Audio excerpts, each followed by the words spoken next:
여러분 안녕하세요. 퇴근 중입니다. 금요일 퇴근은 언제가 돼도 신나는 것 같아요. 차가 막혀도 그렇게 기분 나쁘지 않은 금요일 퇴근입니다. 이번 영상에서는 배짱에 대해서 얘기를 좀 해볼까 해요. 배짱. 뭔가 용감하고 또 마음이 강심장이어서 크게 동요되거나 흔들리지 않는다, 이럴 때 이 배짱이라는 단어를 많이 쓰죠. 저도 이 배짱이라는 단어를 종종 들었습니다. 어떻게 들었냐면요, 배짱이 없어서 돈을 못 벌었다는 그런 얘기를 종종 들었어요. 뭔가 좀 이상하죠? 배짱이 없어서 돈을 못 벌었다는 얘기가. 부동산 얘기입니다. 저희 아버지께서 이 지나간 부동산 폭등에 대해서 굉장히 좀 많이 아쉬워하셨었거든요. 이번에 지금 부동산이 큰 하락장을 맞고 있는데, 이번의 경우를 제외하고 그동안에 집값이 올랐던 시기가 몇 차례가 있었습니다. 근데 그럴 때마다 기회가 있었음에도 큰 돈을 벌지 못했다고 늘 아쉬워하셨었어요. 그러면서 중간에 당첨이 돼서 얼마 피를 받고 팔았는데 나중에 폭등하고, 그리고 이제 그 피를 받고 팔았던 것은 이제 그 돈이라도 나중에 받지 못할까봐 이런 이유 때문에 성급하게 또는 이제 조급하게 움직이셨다는 그 고백을 들은 적이 있습니다. 그러면서 말씀하신 게, 우리 집안은 이제 돈하고는 좀 거리가 멀고 대체적으로 쫄보라서 배짱이 없어서 큰 돈을 못 번다, 뭐 이런 말씀을 하시더라고요. 저도 처음에 몇 번 그런 이야기를 들었을 때는 그냥 그런가 보다 했습니다. 실제로 저도 그렇게 부동산의 레버리지를 끌어서 집을 산다라는 개념을 생각하진 못했었거든요. 어렸을 때 누가 가르쳐 준 적도 없고, 또 제가 그런 부분에 관심도 안 가졌던, 좀 무지했던 때가 있었죠. 여기에는 몇 가지 이유들이 있습니다. 근데 이야기가 길어지니까 그 부분은 나중에 부동산 관련해서 추가적으로 영상을 찍는 걸로 하고요. 일단 그 배짱이라는 부분에 대해서 한번 얘기를 해보죠. 그런데 이런 이야기가 어떻게 보면 좀 서글픈 이야기잖아요. 기회가 지천에 널렸는데도 배짱이 없어서 누구는 돈을 벌지 못하고, 누구는 배짱이 있어서 큰 돈을 벌고, 그리고 배짱이 없기 때문에 앞으로도 큰 돈을 벌기는 좀 어렵다, 이런 이야기가 한두 번 듣는 거는 그럴 수 있다지만, 자꾸 들으면 솔직히 좀 짜증 나거든요. 그래서 그때는 몰랐는데, 제가 어떤 계기로 이제 자본주의를 좀 공부하게 된 계기가 있었어요. 그러면서 평소에는 관심이 조금도 없던 자본주의라든지 이런 어떤 경제관념을 나이 들어서 공부를 했거든요. 따로 그렇게 공부를 해보니까 이게 배짱이 왜 없었는지가 알겠더라고요. 정확히 얘기하면 배짱이 없는 것이 아니라 무지했던 겁니다. 몰랐던 거죠. 그러면 배짱이 있던 사람은 뭘 알았던 건가? 예, 저는 그렇다고 생각을 합니다. 알게 된 것이 저처럼 공부를 통해서 새롭게 발견한 걸 수도 있고요. 또는 주변 지인이나, 보통은 이제 그들의 이제 부모라든지, 그 부모님도 그 위에 부모님한테 배웠을 수도 있지만, 결국에는 그 위로 쭉 올라가다 보면 누군가는 공부를 했거나 또 경험을 했거나 경험한 친구를 두었거나 이러지 않았을까 생각이 듭니다. 그렇기 때문에 자본주의 세상에서는, 또 자본주의 체제에서는 결국에는 이제 화폐 가치가 하락을 하고, 장기적으로 보았을 때 자본은 계속 오른다라는 그런 개념을 몰랐을 경우에는 배짱이 없는 거죠. 배짱을 부릴 수가 없죠. 그때는 저도 그랬지만 얼른 빚을 빨리 갚고 싶어서 빚지는 것을 좀 힘들어했던 시기가 있었습니다. 한편으로는 빚을 안고 시작을 해서 더 그런 두려움이 컸던 것 같기도 해요. 그런데 그게 근본적인 이유라고 생각하진 않습니다. 근본적인 이유는 무지했던 겁니다. 모르니까 배짱을 부릴 수가 없는 거죠. 안에 어떻게 돌아가는지 구성을 알고, 또 어떻게 해야 내 집 마련을 해서 또 돈을 벌 수 있는지, 이런 거를 알게 된다면, 내가 그렇게 해서 알게 되어서 확신이 있다면, 그때 비로소 배짱을 부릴 수 있는 거라고 저는 생각을 합니다. 전에는 몰랐어요. 이제 공부를 하다 보니까, 이게 아버지가 말씀하신 것처럼 어떤 유전학적으로 용감한 사람,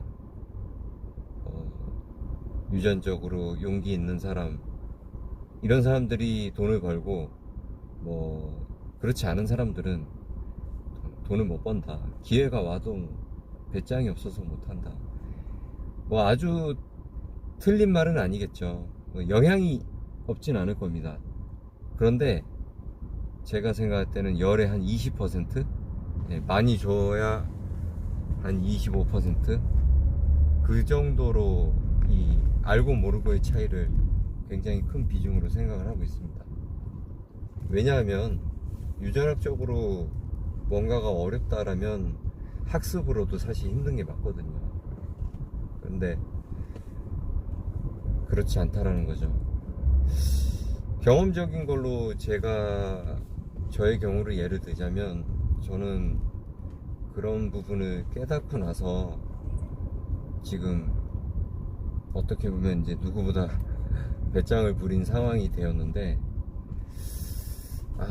제가 이제 원래 자본주의의 이런 생태를 잘 몰랐을 때 저는 꾸준히 그냥 열심히 적금 들고, 그리고 빚 갚아 나가고, 이런 삶을 살았었어요.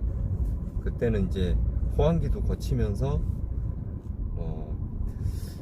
지금 같은 때 좀 아는 사람들은 그랬죠. 지금 같은 때에 적금을 들다니 주식을 해야지, 이런 얘기를 하는 사람들이 있었던 시기에 적금 열심히 들었고요. 잃지는 않았지만 그렇게 또 벌지도 못했습니다. 열심히 했기 때문에 대출금은 갚았죠. 그런데 빚을 다시 져야 될 상황이 한 번 더 왔었고요.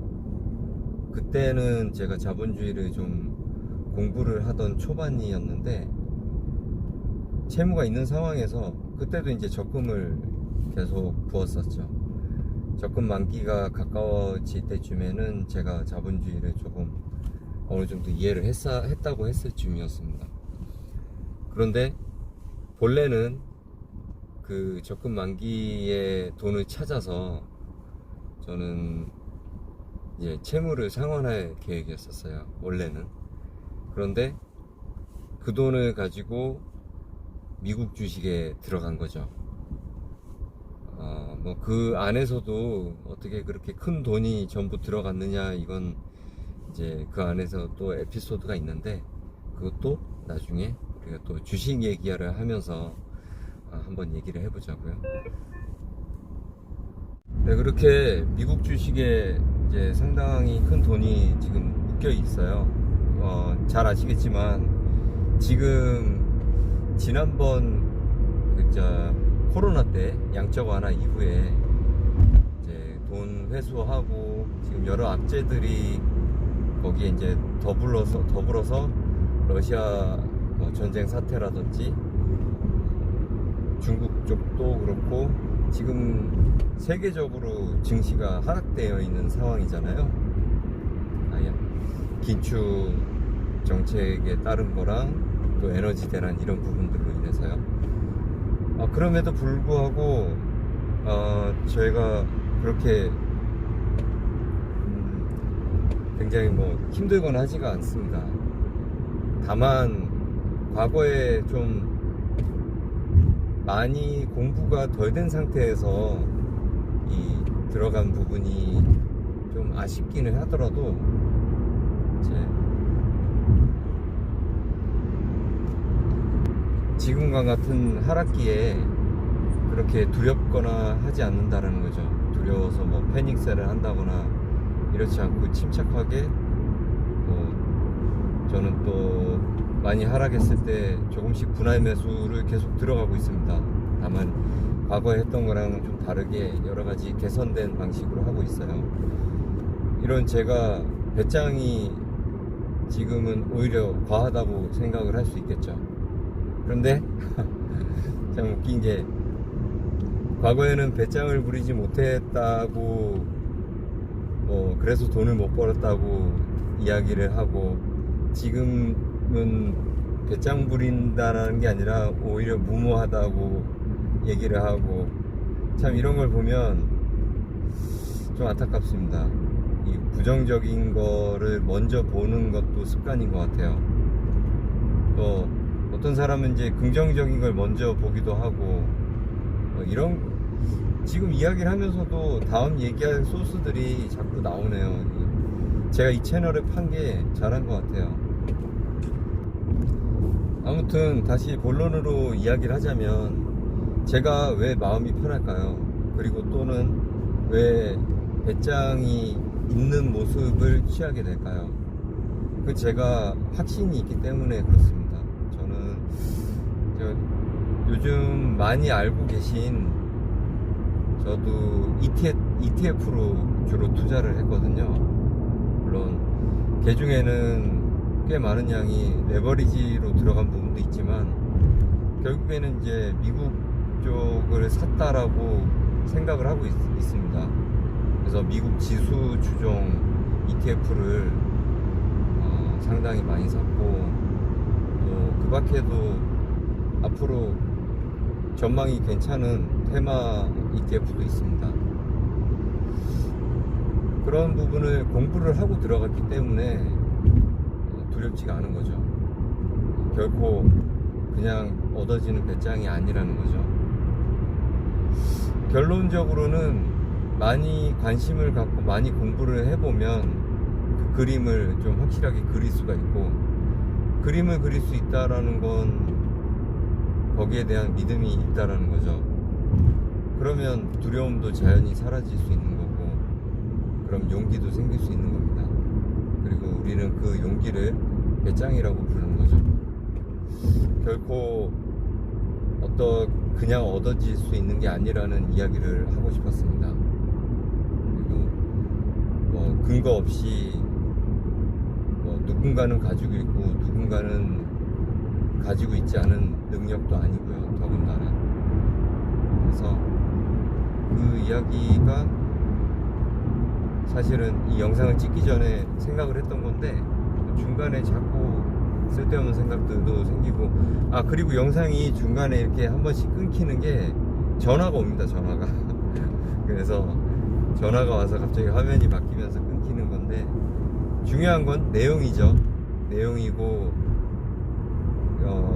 이 영상을 이 영상을 보시는 분들은 그 내용을 본인만의 시각으로 또 취합을 해서 한 번쯤 생각해 볼 수 있는 기회가 되면 좋은 것 같아요. 여기까지 하고 또 다른 생각나는 영상은 또 다시 찍도록 하겠습니다. 감사합니다.